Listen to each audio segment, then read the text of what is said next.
Hello everyone. So in this session what we are going to do is we are going to talk about one of the personality traits of there are 5 personality traits which we are going to talk about in this later of the session, but one of them is agreeableness. And I found that most of the Indians, we Indians are mostly agreeable, right? We are too agreeable, and we are going to talk about what are the drawbacks, what are the things you will face if you are too agreeable in your life. So with that being said, now we are going to see about the perspective of one of the greatest psychologists, you can say, one of the faces of psychology, and who is very popular among youngsters, Jordan Peterson, right? And why I want to touch this topic is that psychology is kind of discipline where there is not one-sidedness, right? If we are talking about agreeableness, if we are talking about a person who is agreeable, then we will invariably touch upon the person who is disagreeable, right? We will indirectly talk about a disagreeable person and his perspectives and all those kind of things, right? So let us talk about who is an agreeable person and what are the things he will be facing, or we will be facing, if we are agreeable most of the times in our life. So let us start.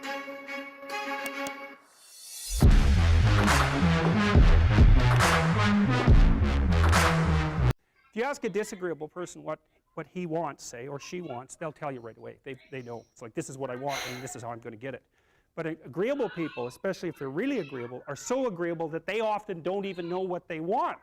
Okay, so the first few sentences are itself so beautiful. If you understand the meaning of the first two sentences, then you will understand on what level you are going to get knowledge in this whole session, right? Okay, so he said that disagreeable person know what they want in their life, or in some situations they know what they are going after, whereas the person who is mostly agreeable, who is always agreeable, those kind of person don't even know what they want from their life, or at that particular scenario they don't know what they are looking after. And as I said, that in psychology, if you want to assess the personality of a person, then there are 5 things which you will look after, which are first one is, I think there are 5 things, and first one is openness, extroversion, introversion, neuroticism, conscientiousness, and the last one is agreeableness. So if you are too agreeable in your life, then what you will end up doing is you don't even know what you want in your life. This is what he is saying right now, right? Now let us they're so accustomed to living for other people and to finding out what other people want and to trying to make them comfortable and so forth, that it's harder for them to find a sense of their own desires as they move through life. Yep. One more thing is that one of the things which I observed many years now, that most of Indians who are the part of youth, let's say that you are 20 or 25, right? Now among 90% of people who are in between 20 to 25, if you remove some exceptions out of it, around 80 to 90% all the masses are agreeable.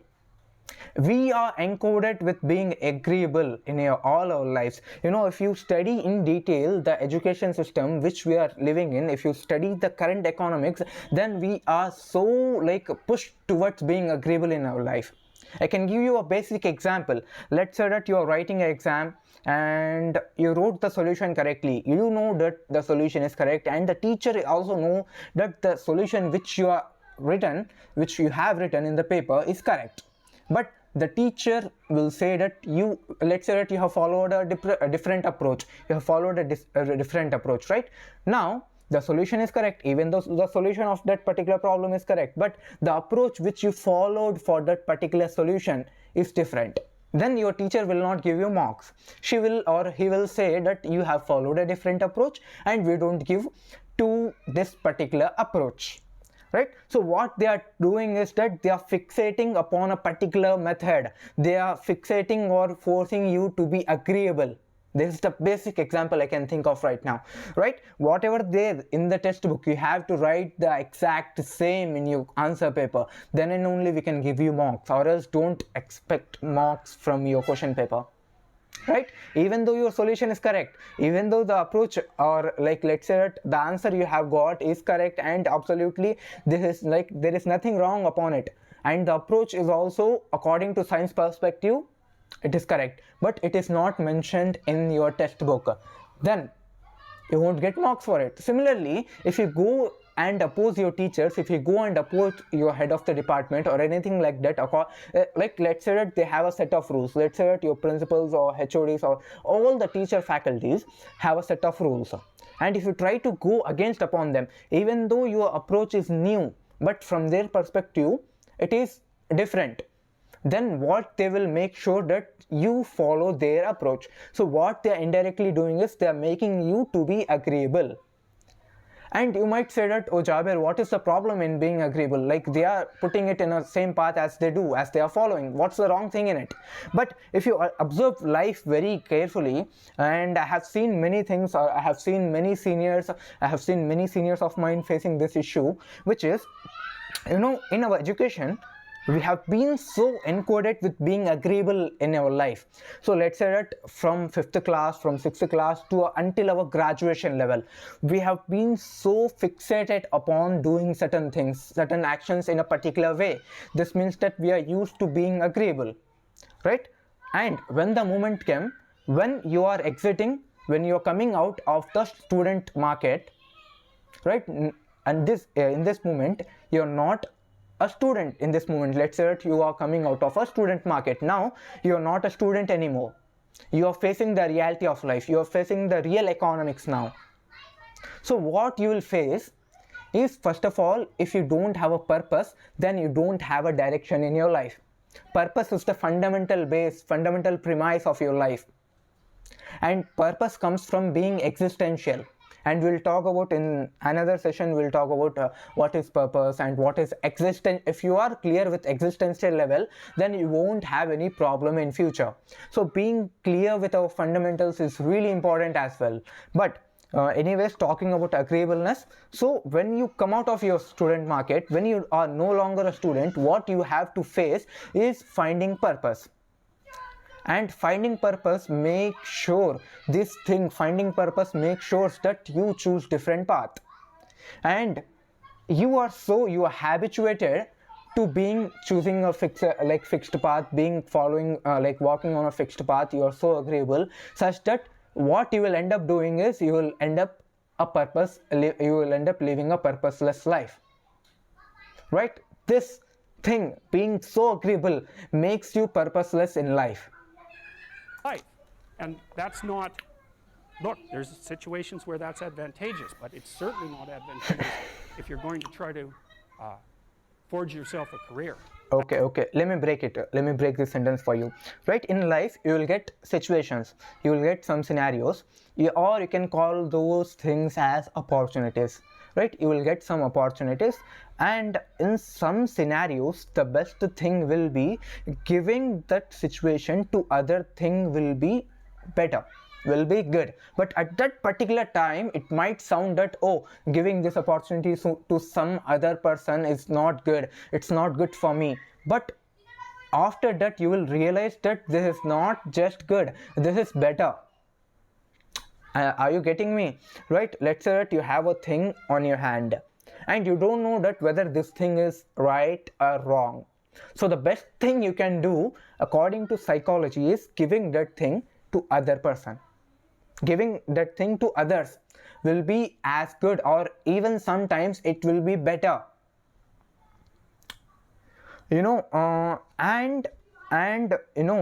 want to talk about this also, that in our Indian culture, if I speak about the current economics, we see a motivational video of 10 minutes, 20 minutes, 5 minutes, 30 seconds, even reels. We see motivational reels, and in that we are so, what you can say, painted with a beautiful picture of binary. And what I mean by binary is that either 0 or 1, either right or wrong, right? Doing this thing is right, doing this thing is wrong. Now if you study psychology in detail, in depth, if you study psychology or just life, if you study life, then you will end up understanding that there is nothing right, there is nothing wrong in life.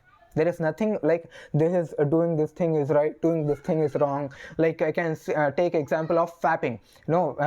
Yeah, they doing having fapping is right, doing not doing fapping is wrong, kind of thing, right? There's nothing right or wrong. It's totally depends on what context you are talking about. It totally dependent on context. Understanding context will demonstrate or will tell you that this thing is right, this thing is wrong. If your context is right, then you can differentiate that this thing is right or wrong. If your context itself, if you don't know the context, then you can't tell that this thing is right or this thing is wrong. Now the question arises that how you can understand context. You can understand context by understanding the nuance. Nuance is nothing but the in detail of it, going into deeper detail of that thing, of that context. Now you might see that in a 30 seconds video in a reel, there are millions of likes, millions of people are commenting on it. I'm not saying that again it is right or it is wrong. I'm not saying that. It is totally dependent on what context you're looking upon, right? But why masses like that? I asked myself that why masses like this sort of small 5-minute, 1-minute video. And the answer to that is very simple. Masses, mob, don't care about the context, the nuance, the details of that thing. And my team used to say me that why don't you make a 1-minute or 10-minute video. Let's say that I'm making a video of linked list. So my team used to say me that why don't you make a video of 10 minutes, it will be easy, it will easy to watch. But my inner feeling is that let's say that a person is coming into my video, then my whole motivation is that let's say that I'm making a video of linked list, right? So if the person comes into that video, then he should understand each and every concept of linked list, from very beginning concept, what is very basic question of what is a linked list, to the top level lead code questions. I want to bridge the gap between it. If you observe videos which are there most in the internet, you will see like lakhs of views in the 10 minutes video, right? And in 10 minutes, let's be honest, that how much concept you are gonna cover? Nothing. You can't cover anything. So that is the reason why my videos are like 1 hour, 2 hours long, because I wanna touch each and every nuance of the topic. I wanna go into the detail. So let's say that if even one person is watching my video and getting something out of it, then my job is done, right? So you have to understand that there is nothing right, there is nothing wrong from the perspective of psychology. It is totally dependent on what context you are talking about. Now that just doesn't work at all. And so even though on average men and women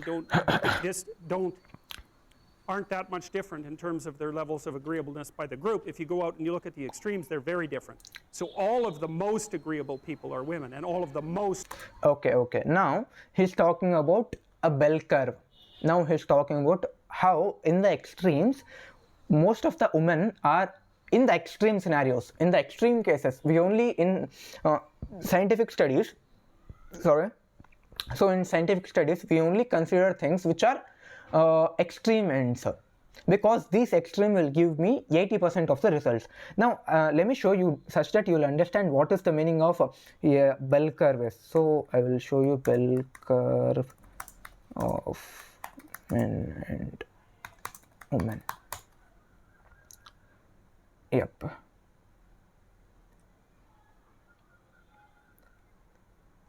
Now you can see this image. Yeah, let me write this thing. So you can see that this is a image, right? This image, this graph, particular graph is known as a bell curve.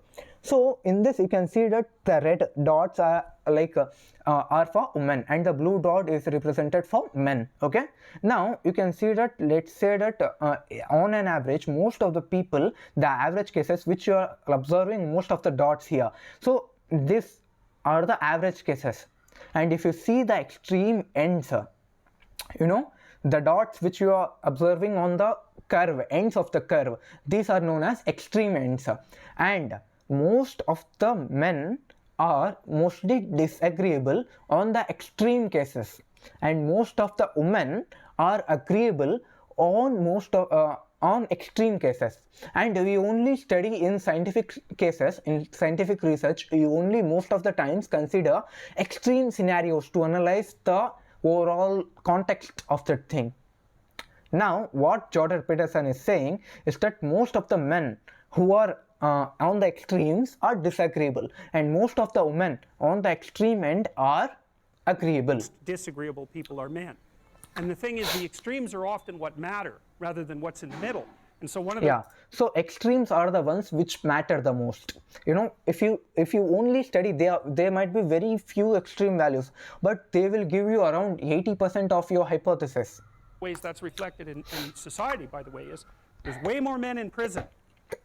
And the best personality predictor of being imprisoned is to be low in agreeableness. It makes you callous. Yeah. So if you study in detail about men who ends up in prison are the extreme ones who have most disagreeableness. So if you test their personality based on these 5 traits, then you will what your result will tell you that these persons who are in prison are mostly disagreeable. Now you might think, well, what's the opposite of compassion and politeness? And the answer to that is, I think it's best sort of conceptualized as a No. Before we move into the deeper level of this session, I want to ask you that whether you are a disagreeable person or an agreeable person. Let me clearly define you what is disagreeable and what is agreeable. So let us define agreeable. Let's say that you are a people pleaser. You don't want people to have bad things about you. You want to always say, oh yes, oh let's go to vacation, oh he is correct, oh he is correct. You always like towards other person. You are always like a air on the top of everything. You don't really matter that much. Then you are an agreeable person, right? You don't want to hurt any person's feeling. You always want to say yes, whatever it is, you want to say yes, you want to agree to that person. Then you are an agreeable person. And the disagreeable person are the ones who knows where the boundary is, right? They clearly know that this is a boundary, this is a threshold, and if you cross that line, if you cross that threshold, then it's done. You and me not talking anymore. This sort of persons are known as disagreeable person. And again, if I speak about extreme cases, most of the Indian households, mothers are mostly agreeable. It means that if you ask them, mother, can I go play cricket, can I eat something, can I go for vacation, they will say yes. Whereas fathers are very strict. They are so disagreeable. Like, you have to sleep before 10, you have to watch phone only for an hour, you got to study. Like, these parents, mother, are morely in the concept, in the side of agreeableness, whereas fathers are mostly on the side of disagreeableness. Yeah. So I want you guys to be in the session, in the future of the session, it's going to be very, very fun. But before that, you need to be clear on what you are, whether you are a disagreeable person or whether you are an agreeable person. Be clear with that. Now let us move forward. Trading game. So let's say that we're going to play repeated trading games. And if you're very agreeable, then you're going to bargain harder on my behalf than you're going to bargain on your own behalf. Whereas if you're very disagreeable, you're going to do the reverse. You're going to think, I'm in this trading game for me, and you're going to take care of your own interests. Where an agreeable person is going to say, no, at best, at worst, this has to be 50-50, but I'd like to help you every way I can. One of the things you have to be careful of if you're agreeable is not to be exploited, because you'll line up to be exploited. And I think the reason for that is because you're wired to be exploited by infants. And so that just doesn't work so well in that actual world. And one of the things that happens very often in psychotherapy, people come to psychotherapy for multiple reasons, but one of them is they often come because they're too agreeable. And so what they get is so-called assertiveness training, although it's not exactly assertiveness that's being trained. What it is the ability to learn how to negotiate on your own behalf. And one of the things I tell agreeable people, especially if they're conscientious, is say what you... Okay, let me stop here. So, what he's saying is that now we are going into psychotherapy. So, most of the people who come for therapy are agreeable people. Let me tell you this, you can observe this thing very clearly, that most, I'm not telling all, but most of the people who go for psychotherapy, who go for general therapy in general, those persons are agreeable. Those persons are mostly agreeable. And agreeable persons are the ones who don't negotiate even for themselves. And in therapy, what the therapist will do is that they will train that person to negotiate on their behalf, because most of the persons who are agreeable, they don't know how they can negotiate. They can't even negotiate for their own rights, for their own benefits, right? This sort of people will become, they know that this thing is right for me, this thing I have to do, but they can't able to do, because they can't able to negotiate, they can't learn, they don't even know how to negotiate on their behalf, because they are so used to on being agreeable, right? Yeah. And in psychotherapy, what the therapist will do is they will teach that how you can negotiate on your behalf and all those kind of things. And one of the things Jordan I really like about this person is that he says that if you are agreeable, let's say that you are agreeable, right? The best thing you can do is say the truth.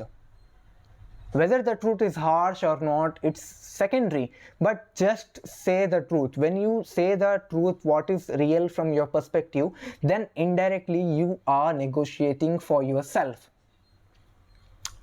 right? Getting my point? So let's say that if you are an agreeable person, then bro, let's say that you are in a conversation and you are an agreeable person in a group of conversation, group of people are speaking, the best thing you can do is just speak what you are getting from it. Just speak the truth. By doing that, you're indirectly, what you're doing is you're speaking your thoughts, and indirectly you're negotiating for yourself. This is how you're gonna learn. If you are so agreeable, then negotiate, you can't directly negotiate for yourself. Then whatever you're feeling, say the truth. Even if it's harsh, just say it. You think, tell the truth about what you think. There's going to be things you think that you think are nasty and harsh. And they probably are nasty and harsh, but they're also probably true. And you need to bring those up to the forefront and deliver the message. And it's not straightforward at all, because agreeable people do not like conflict. Okay. So, if we are speaking, agreeable people will ask again that if you are speaking the truth, then it might hurt some persons. And agreeable person don't like conflict. Yeah, Peterson also speak about conflicts among people if the person starts negotiating for himself. But agreeable people don't like conflicts in their short term, because what it will do is it will disturb their smoothened environment. Getting it? They will it will cause a disturbance in their short term environment. That is why people don't want to speak the truth if it is harsh. You know that the opposite person who is in front of you is a liar, but you don't say to him in front of his face, on his face, because you don't want to disturb his relation or the environment at that moment. You don't want to disturb that. You don't want to disturb the smoothened water. Yeah. Not at all. They smooth the water. And you can see why that is, in accordance with the hypothesis that I've been putting forward. You don't want conflict around infants. It's too damn dangerous. You don't want fights to break out. You don't want anything to disturb the relative peace. And if you're also more prone to being hurt physically and perhaps emotionally, you also may be loath to engage in the kind of high intensity conflict that will solve problems in the short term. Because it takes a lot of conflict to solve problems in the short term. And if that can spiral up to where it's dangerous, which it can if it gets uncontrolled, it might be safer in the short term to keep the waters smooth and to not delve into those situations where conflict emerges. Okay.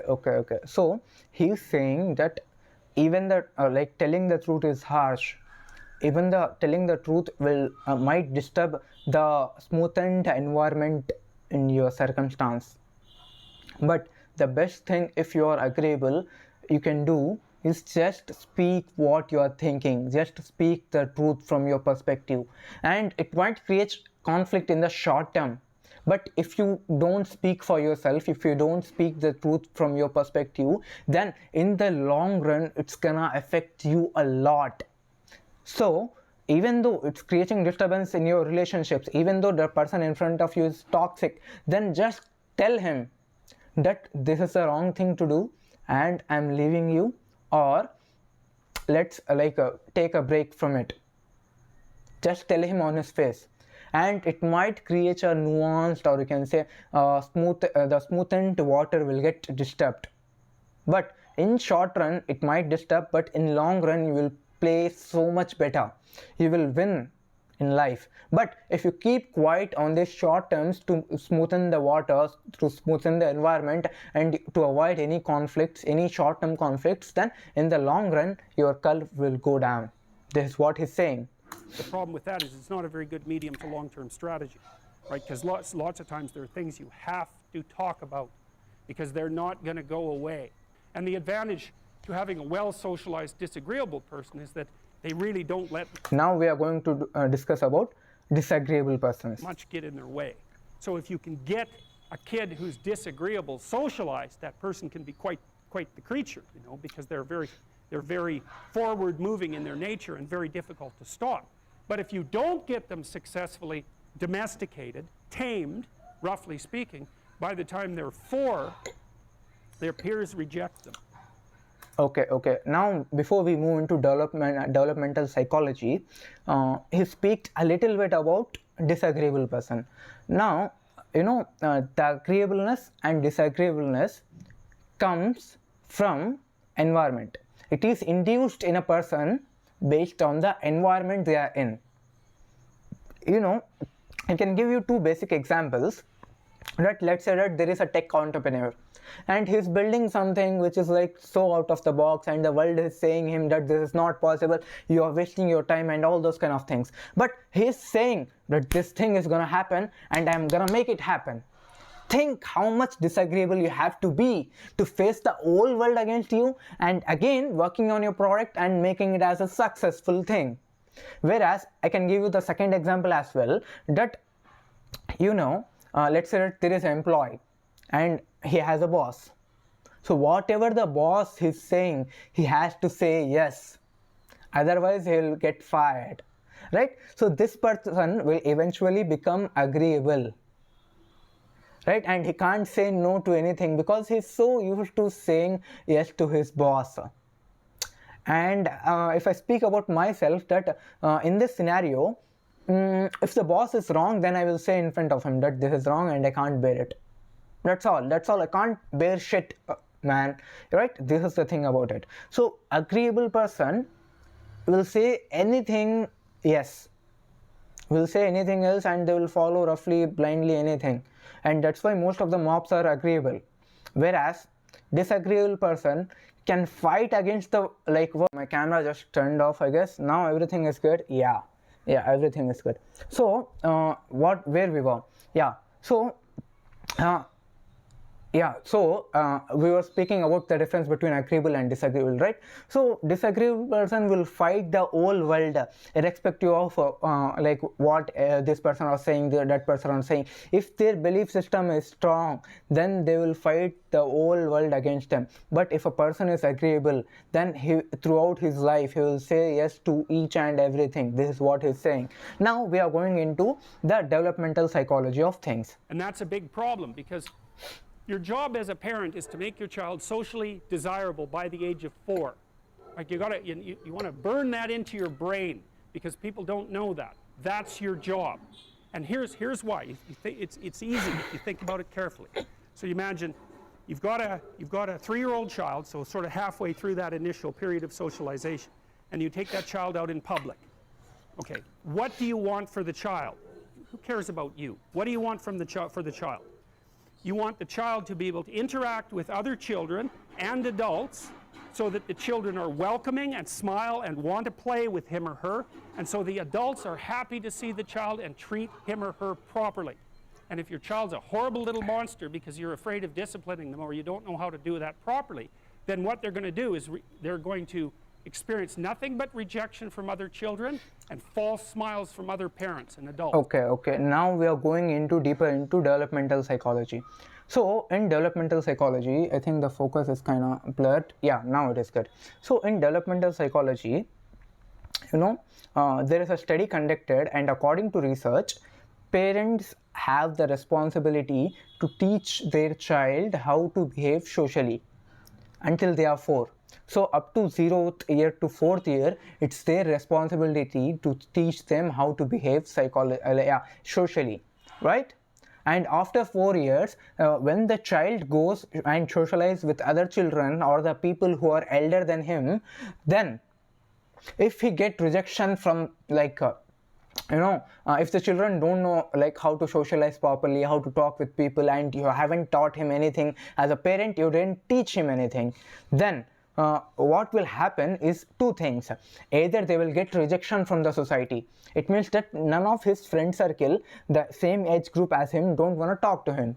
So if they get rejection from the society, then what they will end up being is disagreeable persons, extremely disagreeable persons, if I be specific to you.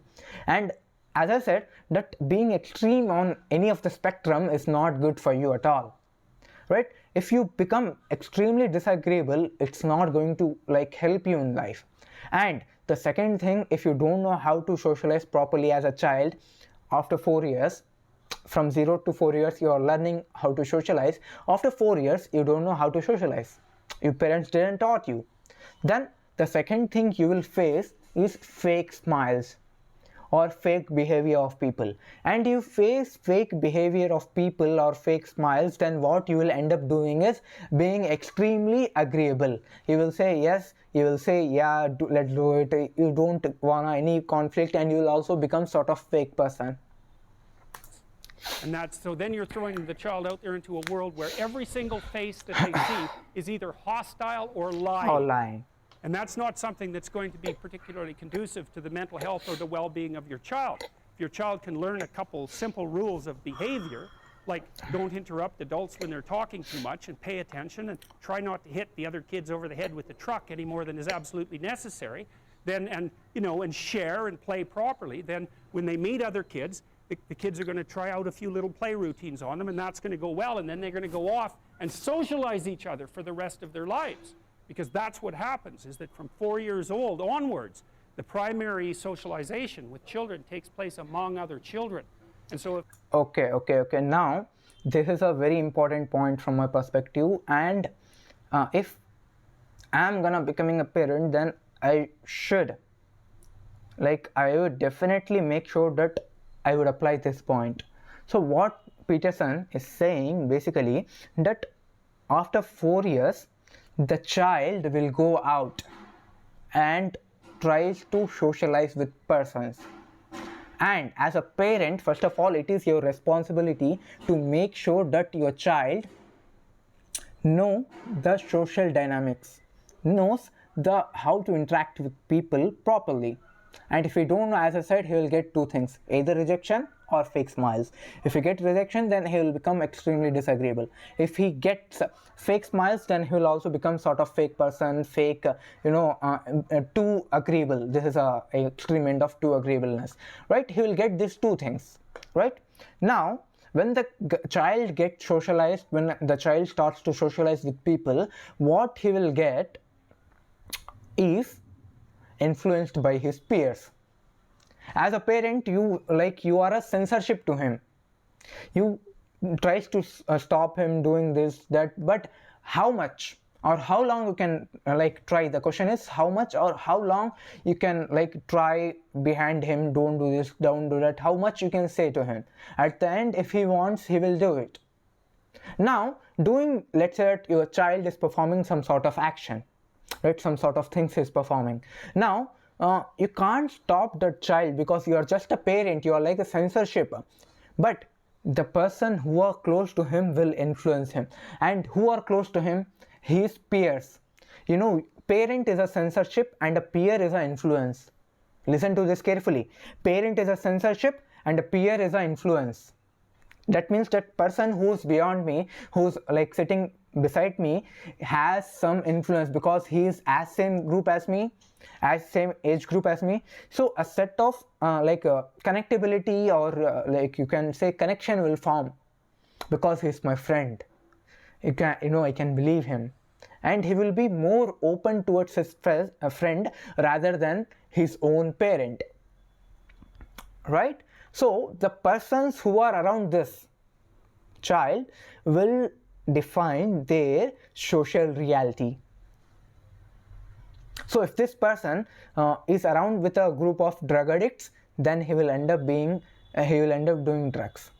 If this person is beyond like a set of toppers, the people who are around him are toppers, then he will end up becoming a topper. And believe me, that the environment you are in will define your game, and your game which you are playing will define on which trajectory you will go in your life. And this is why I'm doing this, because I want to face challenge, and my peer is a tech peer. My friends talk about building websites, building apps, doing startup, doing this, starting a business, or they talk about various things, right? That's why I am doing this, because my friend circle is sort of this. My friend circle talks about psychology, that's why I'm doing a session on psychology. As simple as that, right? So you are a censorship to him. If you are a parent, then you are a censorship to your child. But the influence where they get attached, where they get, is from their peers. If the kids don't get in on that early, they don't move into that developmental spiral upwards, and they're left behind. And you can imagine how terrible that is, because a 4-year-old will not play with another 4-year-old who's 2. But a 5-year-old certainly will not play with a 5-year-old who's 2. Right? Because the gap is just starting to get unbelievably large. And so the kids start out behind, and then the peers leave them behind, and then those kids are alienated and outside the peer group for the rest of their life. Those are the ones that grow up to be long-term antisocial. Right? They're already aggressive. It doesn't dip down. Now what happens to normal boys, roughly speaking? Imagine that aggressive 2-year-old types. They get socialized, so their level of aggression goes down. And then they hit puberty and testosterone kicks in. And yeah, okay. So he's talking about as a man, as a boy, as he grows up, he will, the two curves, there is a curve of creativity, a bell curve, and there is a curve of testosterone, hormonal change. So before we go into deep down, I want to point out this study done by many psychologists. So what psychologists did is they studied a set of people, a group of people for 80 years.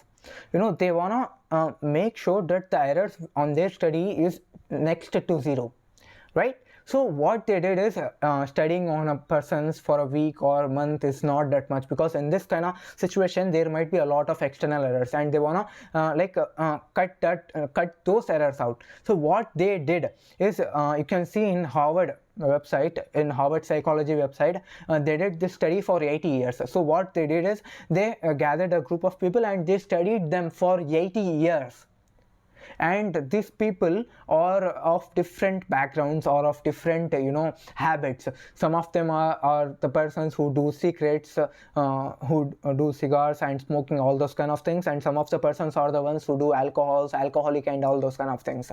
And what this psychologist found out is that the total your social behavior boils down to one thing, which is social connections. It means that the peers you are in, and humans need socialization. They want to express their feelings, they want to talk with people, they want to hang out with people, right? And the peers which they hang out in defines their social reality and the social connections which they are in, which means that let's say that I am hanging out with the people who are too extroverted, then I will somehow get their energy in me. Getting my point? So somehow I will also become extrovert because my peer group is extrovert. This is the point I want to convey here. So from their study, what they come up with that is social connections matter the most. And social connections will define your social reality, will define your life, on which trajectory you are gonna move. Bang! levels of aggression go back up. And so that's why males are... And there's a famous book, I can't remember the name of the book, but they wrote the book, the name of the book is around the social happiness hypothesis, something like that. There's a book, you can read it. I can share that book in description as well. Yeah. Now moving to matching bell curves. About 25. So, and it matches the creativity curve, by the way. It's so cool. If you look at the spike of creativity among men, 16 to 25, and it starts to go down. Criminality matches that absolutely perfectly. So that's quite cool. So, and so the testosterone levels raise the average level of aggression among men. It's more dominance than aggression, actually, and testosterone is by no means all bad. And then it starts to decrease at about age 25 or 26, which is usually when men stop staying up late at night, stop drinking as much, develop a full-time career, and take on the burdens and responsibilities and opportunities that are associated with a long-term partner and family. Okay, so he's talking about match bell curves. So as you grow up, as a man who grows up, let's say that he's from 16 to 25-ish time. So in this period of time, what will happen is, you know, the curve of creativity increases.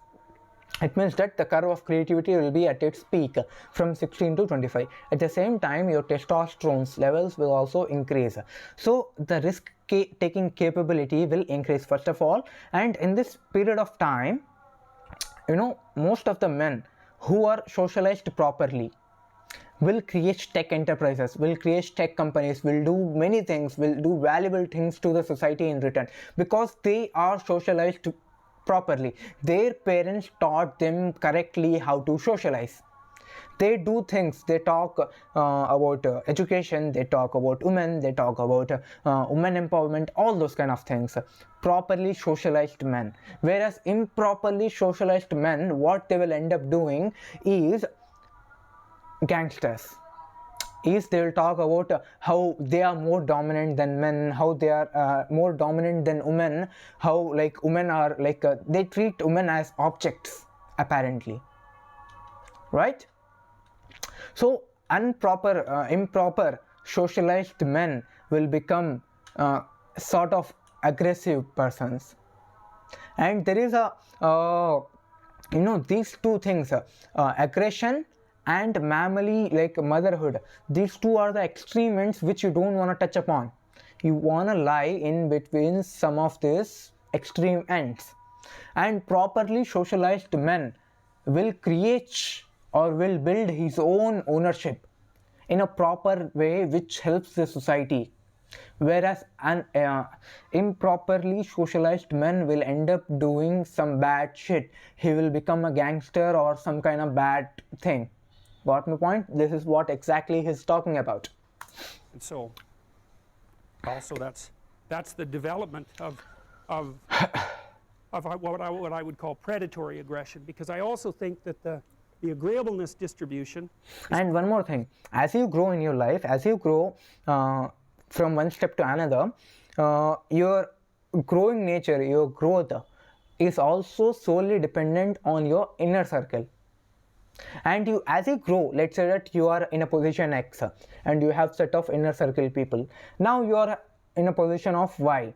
So your inner circle will also change according to the position you are in, right? And this is a 1:1 you know, change, you can say, right? And you know, as I said, that improper socialized men will have more aggression, and this sort of aggression you can observe in nature with bears, polar bears and all those kind of wild animals, where the father of that tribe, of that group, will kill his own children because they are so aggressive with his behavior. And this is what exactly Peterson is talking about. Probably something like predatory aggression versus maternal sympathy.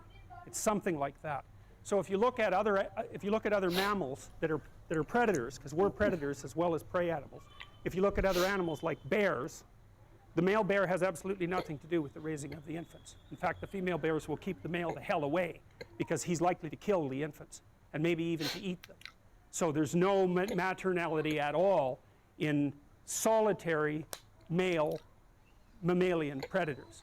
It's really useful to investigate the viewpoints of people who have Now opposing we are going to talk about what is the solution for it. What is the conclusion of this whole session? views to yours. Because they'll tell you things, not only will they tell you things you don't know, they'll also tell you how to see the world in ways that you don't see it. And they'll also have skills that you don't have, that you could develop. So for example, if you're an introverted person, it's very useful to watch an extroverted person, because the extroverted person has ways of being in the social world that aren't natural to you, that you can use as to improve your toolkit. And if you're disagreeable, one of the best things to do with disagreeable people, especially if that's alienating them from other people, for example, because it can, you know, people treat you like you're a selfish, arrogant son of a, maybe that's because you are.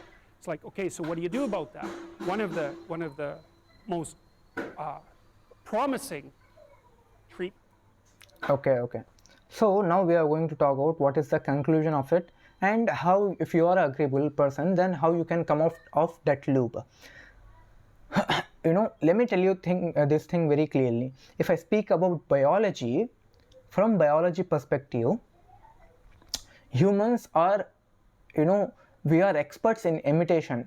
We are like, you know, really good on imitating other persons, and we will imitate those persons who are our role model. First point, right? And second thing, you need to remember that we are experts in imitation.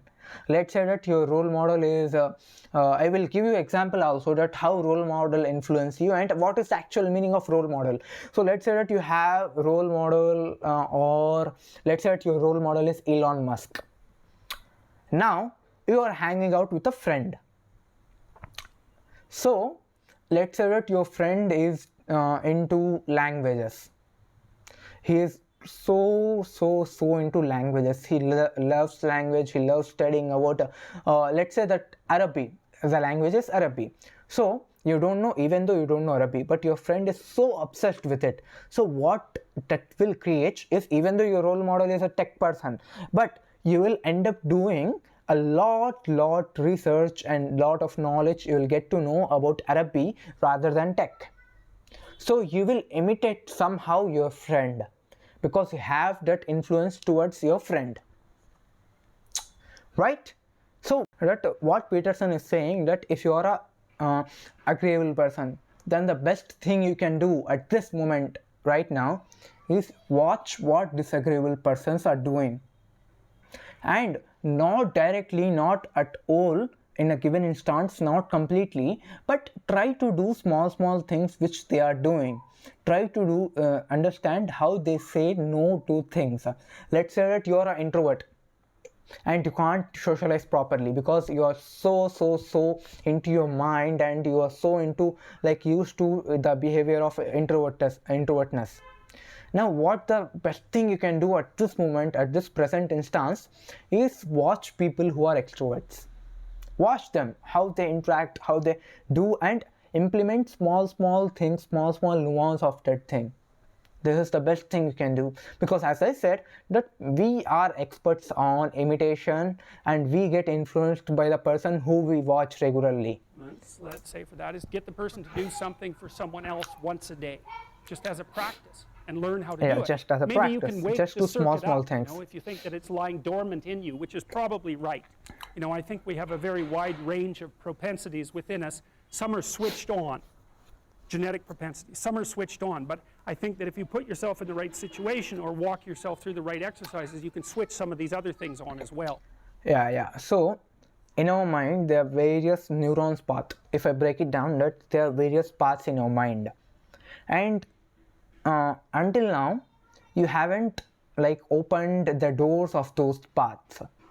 And how you can do or open those doors are by doing things. Let's say that you are an introvert and you haven't experienced a little bit about the world of extrovert. So the best thing you can do is start behaving a little, you know, not completely, but a little step-by-step process. Just start behaving a little of how an extrovert person behave. So what it will create in your mind is, it will create a sort of, you can say, a new paths, a new neural paths in your mind. This is what he's But saying. it takes work and dedication and discipline. I would say, generally speaking, if you want to adapt yourself properly to life, you should find a niche in the environment that corresponds with your temperament. Right? You shouldn't work at cross-purpose.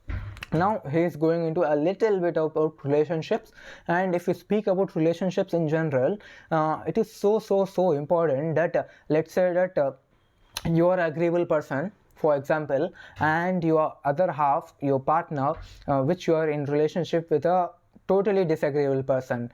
So if you end up together, then the relationship will have a lot of problems, because on the other hand you are so clean, you are so agreeable, you are so used to saying yes to everything, whereas your other half is so disagreeable, he don't agree to anything. Then you will have a lot of problems. Let's say that you are a so ordered person and your other half is disordered, then you will scold him that why you are being disordered, and you will try to manipulate his actions, because you are the ordered person and your other half is a disordered person, and this is the worst combination a person can ever end up in a relationship, and this sort of relationships will never work. Whereas on the other hand, if you both have same mentality, let's say that you are agreeable and the other person is also agreeable, then the relationship will not have a life in its essence.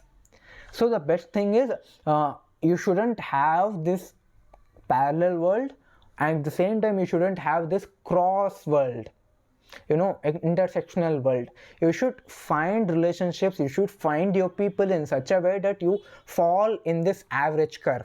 You shouldn't go towards the extremes. To your temperament, because it's just too damn difficult.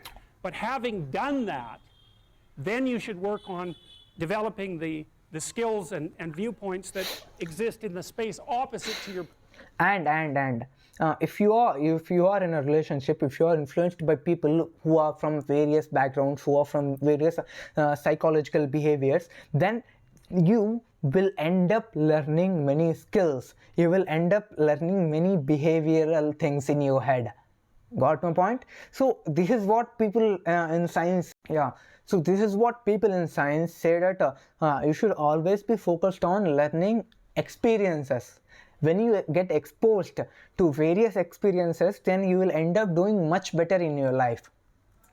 Personality, because that's where you're fundamentally underdeveloped. And that way I think you can extend out your temperamental capability across a wider range. And to me that's roughly equivalent as bringing a richer toolkit to each situation. So if you're hyper extroverted, you should probably learn to shut up at parties now and then and listen just to see what's going on, to see if you can manage it.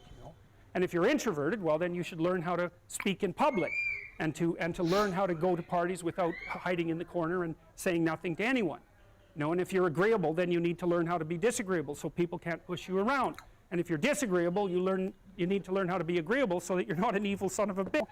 So, and the same thing applies even in the conscientious domain. It's like if you're too conscientious, you need to learn to relax and let go a little bit. And if you're unconscientious, it's time, like, get out the Google Calendar, man, and start scheduling your day, right? And beat yourself on the back of the head with a stick until you're disciplined enough so that you can actually stick to something for some length of time and not living in absolute squalor, which is something that would characterize someone who's very disorderly, for example, because they don't notice.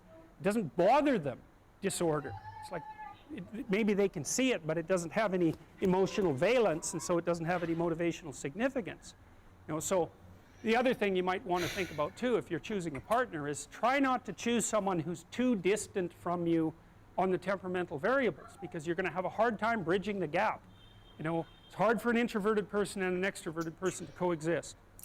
And it's really hard for an orderly person and a disorderly person to coexist, because they will drive each other nuts.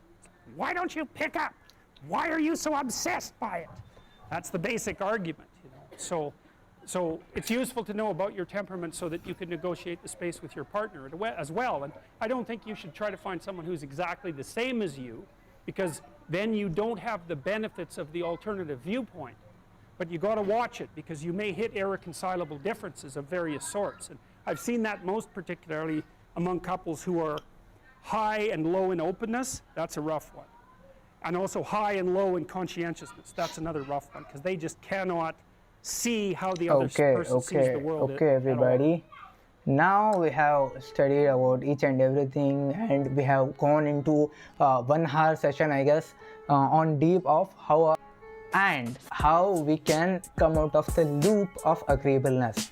So with that being said, yeah, I will see you in the next session, I guess. So with that being said, I will see you in the next one. Bye.